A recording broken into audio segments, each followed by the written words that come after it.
Elle dépense moins de 5000, elle fait entre 40 et 80, et elle me dit je pense qu'il faut qu'on optimise le funnel. Non, faut que tu dépenses plus, c'est tout. Oui, je sais qu'il faut que je dépense plus, mais en fait... Tout le reste, ça arrive. Oui, mais j'ai un petit truc de perfectionnisme et du coup, c'est compliqué, tu vois. Ce sera jamais parfait. Et plus tu vas faire rentrer de monde, plus ton truc parfait, il y a quelqu'un qui va dire c'est de la merde.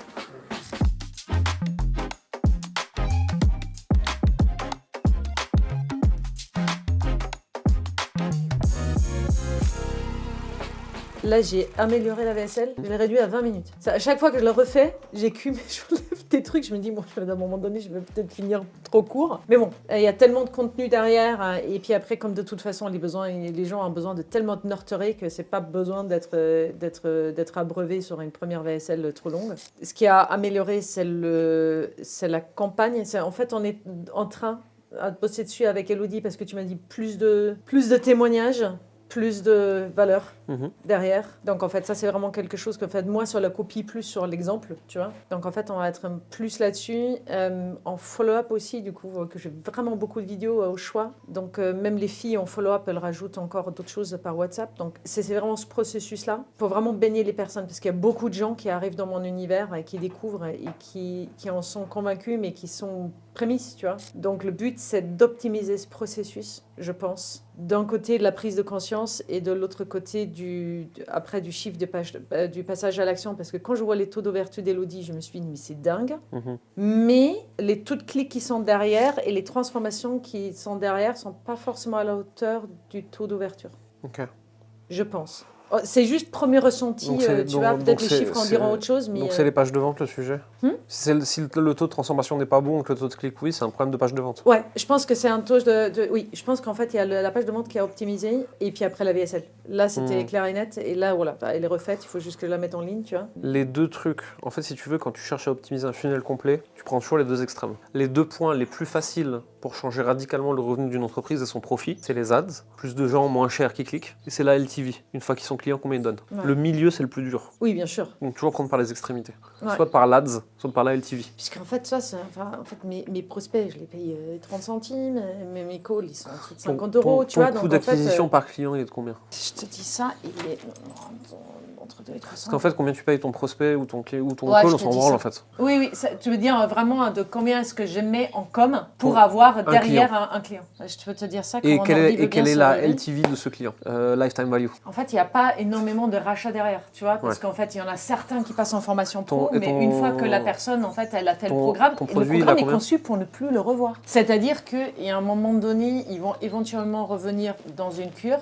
Ça arrive. Et encore, ça dépend parce que c'est des trucs qui sont dans les lieux. Donc, en fait, ça dépend de la disponibilité des dates et tout ça. Donc, en fait, c'est pas juste quelque chose que tu achètes facilement comme ça. Et puis après, il y a on n'a pas énormément d'autres produits derrière. Je pense que si un jour je lance des rencontres avec Nina où moi je suis là et tu peux venir m'écouter. C'est quoi le prix de ton programme, rappelle-moi? 2003. Si tu achètes sur Call, c'est 2006. Ouais, bon, on va dire que tu as une moyenne à 2000 de LTV. Parce qu'il y a de temps en temps, il y a des acheteurs qui achètent des petits produits, de temps en temps, il y en a qui achètent au-dessus. Donc, on va dire une moyenne à 2000, c'est pour faire un calcul facile ensuite. Donc, il faut calculer ton coût d'acquisition par client. Tu vois, en octobre, c'était 170. Donc, tu as un ratio CAC sur LTV de 4. Ouais. Après, par moment, par exemple, les retargeting ne marchent pas du tout. Il y a vraiment un truc à améliorer. Vu d'ensemble. Tu as un ratio CAC sur LTV de 4. Donc, tu es en train d'essayer de te prendre la tête. Alors que là, tu viens de me donner la preuve très simple que tu as une machine devant toi. Et à chaque fois que tu mets 1 euro, elle rend 4. Oui. Et toi, tu me dis comment on fait pour qu'elle rende 4,5. Et moi, je vais te dire plutôt, en fait, au lieu de mettre 1 euro, mets en 100 millions. Donc, en fait, là, tu es sur un enjeu. Ta seule et unique problématique, c'est trouver comment dépenser plus. Mais j'ai pas envie de faire ça sur un ad type, tu vois, où je dis, c'est améliorable. Ouais, j'ai un petit truc de... Mais elles seront toujours améliorables. Et de toute façon, une ads, elle a une durée de vie limitée. Oui, donc, mais c'est ça mon problème, c'est-à-dire, il va falloir que je reproduise et en fait, moi, c'est pas trop mon truc. De toute façon, plus tu vas scaler, plus tu vas devoir tester d'ads. Et un jour viendra où il faudra 50 variations par semaine. Oui. Même nous, on n'en est pas là, mais un jour viendra, voilà. Parce qu'en fait, l'enjeu sur comment dépenser plus de façon profitable, c'est les ads et la sales team. Et donc en fait, là, toi, ton sujet, c'est juste comment dépenser plus. Et si, quand tu dépenses, tu as trop de diminishing return, c'est qu'il faut améliorer les ads et améliorer la LTV au bout. Faut pas se prendre la tête sur le milieu, là, en fait. T'as pas encore en termes de rentabilité, quand j'ai fait un très bon mois, je suis à 35, et quand c'est moyen... quand c'est pas, c'est 20 quoi. De profit? De rentabilité. Ouais, de tout déduit de ce que je... Ouais, c'est quoi? C'est les EBITDA, c'est le profit avant impôt. Avant impôt. Ouais, c'est ça, donc c'est les EBITDA. Entre 20 et 35 en EBITDA, sur une société française, c'est très très bien. Ok. En fait, une société française sérieuse... Sur l'année, je suis sur 27. Ouais, c'est très bien. Une société française sérieuse, et je précise sérieuse parce que ça change tout, en phase de croissance et d'accélération, elle va viser entre 15 et 20 points d'EBITDA, et en phase de consolidation, elle va aller chercher du 30, 35, 40, 45. Hein. Mais parce que tu diminues toutes les dépenses non essentielles, et même les dépenses d'investissement, de R&D, etc., vraiment tu cherches le point de rentabilité extrême. Mais ça, c'est quand tu décides de stagner, de te calmer, quoi. En phase de croissance, nous, les années les plus basses, on était à 12 points d'EBITDA, et les années les plus hautes, on était à 27, je crois. Et pour une boîte en croissance, c'est très bien. Ok. Donc en fait, tout va bien, il faut juste que je mette... Ouais. Il faut juste que je me décide à mettre plus dans les ads, c'est ça? Dans les ads et ou dans l'organique. Oui, mais en fait, dans les... de toute façon, Attends. Oui, je pourrais augmenter mon budget, Baptiste. Ça, c'est sûr et certain, et ça me ferait kiffer, mais j'avais aussi besoin de temps que je n'avais pas jusqu'à maintenant. Ouais, bien sûr. À cause des pros. Il y a probablement un truc à jouer sur LinkedIn, très clairement. Je pense, au niveau du pro. Ouais. Vu que c'est ça où j'aimerais bien aussi avancer, et surtout que c'est sur LinkedIn que je vais avoir le marché que je n'ai pas sur les réseaux, c'est-à-dire médecin, infirmière et le milieu médical. Que je n'ai pas sur Insta ni Facebook. En fait, tu peux les avoir en ads. je pourrais les avoir en ads, mais je ne add pas sur les pros actuellement. Ouais, non, bien sûr. Mais et ça, c'est prévu pour l'année prochaine. Ouais. Donc en fait, ça c'est vraiment un truc à... Ok, donc oui, jusqu'à maintenant, je me suis toujours retenue de scaler et de mettre beaucoup plus, tout simplement parce que la livraison n'était pas, pour moi, pas suffisamment à mes exigences pour que j'avais vraiment envie d'y aller. Théoriquement, le programme, il aura migré en fin d'année pour avoir vraiment une plateforme avec... Tu dépenses combien par mois? En quoi? En ads. Ce mois-ci, c'était un peu plus. Jusqu'à maintenant, c'était même pas plus que 3 000. Oui, je sais. Je fais rire tout le monde. Je sais quand je... Elle dépense moins de 5 000, elle fait entre 40 et 80, et elle me dit, je pense qu'il faut qu'on optimise le funnel. Non, faut que tu dépenses plus, c'est tout. Oui, je sais qu'il faut que je dépense plus, mais en fait... Tout le reste, ça arrive. Oui, mais j'ai un petit truc de perfectionnisme et du coup, c'est compliqué, tu vois. Ce sera jamais parfait. Oui, je sais. Et plus tu vas faire rentrer de monde, plus ton truc parfait, il y a quelqu'un qui va dire c'est de la merde. Et ce sera pas vrai. Mais bien sûr que ce sera pas vrai. Mais putain, qu'est-ce que ce serait compliqué. Ouais, mais je sais, j'ai des freins. Je sais que j'ai des freins comme ça, mais on en a quand même enlevé un certain nombre de choses qui étaient vraiment des croche-pieds, où c'était con de les avoir, tu vois. Pour les améliorer, là, la VSL, elle est bonne. Elle est beaucoup plus structurée que celle d'avant. Et une fois que là, il manque juste la campagne. Jusqu'à 100-150 000 par mois, il faut un bon produit acceptable. Il n'est pas parfait, il pourrait être amélioré sur plein de trucs, mais les gens sont globalement contents.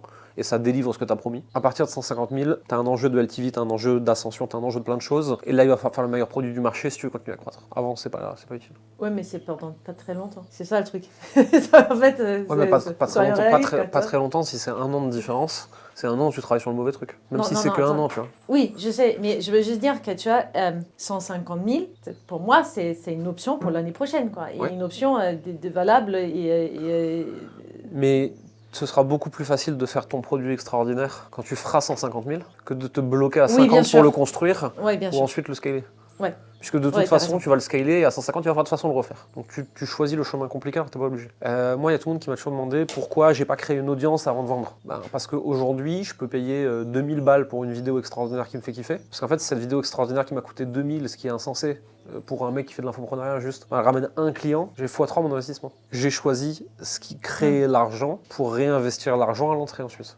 J'ai toujours refusé de générer de l'attention et d'avoir des followers pendant très très très longtemps. Parce que je savais pas quoi en foutre. Maintenant que mon système marketing est rodé, je sais de façon très précise que plus d'attention égale plus d'argent. Mais j'ai ça, et tu vois, moi c'est de toute façon, l'audience, elle est venue... elle est tombée du ciel, tu vois, et à un moment, alors que c'est pas forcément une audience d'acheteurs, hein, c'est une audience de followers, de gens intéressés, que voilà, quoi, en fait, des gens qui hument un peu l'odeur et qui sont pas forcément engagés. Quand je vois qu'en fait, il y a Flavio, en fait, ils ont 2000 personnes qui regardent les stories sur 6000 followers, ce qui est quand même énorme, parce que moi, j'ai 2000 sur une audience de 100 000, donc ça, c'est pas du tout le même engagement. Moi, j'ai 500 sur 15 000. Ouais, donc on le fait pas pour ça. quoi. Tu le fais parce qu'en fait, ça permet d'avoir la présence, d'être vu, de toucher. En fait, c'est être tout le temps présent. Ça sert à ça. C'est vraiment le tout début du funnel, quoi. Donc, ça n'a pas une très grande valeur, même si ça s'emballe tout seul, quoi. Tu vois, enfin, je veux dire, c'est pas m'en plaindre. Quoi. Toi, tu repars pas des 2 jours sans avoir créé 10 nouvelles ads sur lesquelles tu vas pouvoir bombarder quand tu rentres chez toi. C'est exactement ça. C'est ton seul et unique C'est mon sujet. seul et unique but ici. Quand tu appuies sur un bouton, tu mets 1 euro, il te rend 4. Ta seule problématique dans la vie, c'est quoi? Appuyer plus. Oui, Je sais faire ça. Give me more money. Non, mais juste pour nous rassurer, je pense qu'il y a personne qui fait 100 cas par mois. Si, toi. Non. Mais non. T'as fait 115 de vente, 80 encaissés.